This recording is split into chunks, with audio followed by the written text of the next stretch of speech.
Sot kam nderin dhe kënaqësinë që të promovojmë publikisht edhe zyrtarisht zëvendës kryetarin e komunës Tetovës.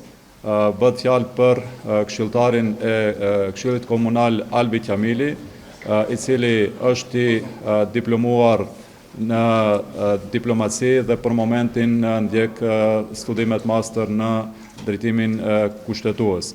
Bëhet fjalë për një ndër aktivistët më të spikatur të rinisë tetovare, i cili ka dhënë një kontribut të rëndësishëm edhe në ndryshimet të cilat kanë ndodhur në komunën e Tetovës.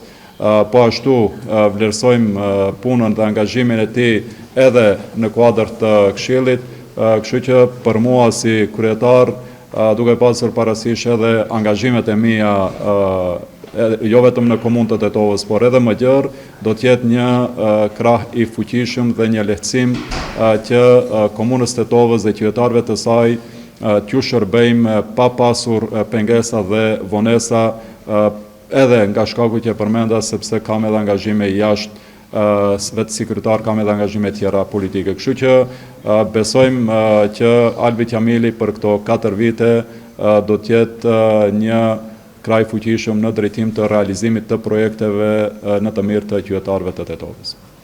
Nderuari kryetar, faleminderit për besimin. Po e marr këtë detyrë me shumë përgjegjësi dhe mirënjohje. Vërtet është kënaqësi të jesh i dyti aty ku Bilal Kasami është i pari. Të dashur qytetar, unë ju siguroj se këtë detyrë do ta kryej me përgjegjësi, duke pasur në mendje besimin tuaj, pritshmëritë dhe prioritetet tuaja dhe platformën tonë fituese për kapitullin e 2 për zhvillimin e Tetovës. Kam kënaqësinë që do të kem rastin të kontriboj për një Tetovë edhe më të mirë, edhe më të zhvilluar, më të pastër dhe funksionale, edhe si këshilltar, por tashmë edhe si zëvendës kryetar i komunës. Transformimi i Tetovës, që filloi para 4 vitësh me Bilal Kasamin në krye, duhet të vazhdoj edhe më fuqishëm në mandatin e 2 të kryetarit më të suksesshëm dhe më punëtor që ka pasur Tetova ndonjëherë. Faleminderit dhe miru takofshim me shumë punë të mira për Tetovën.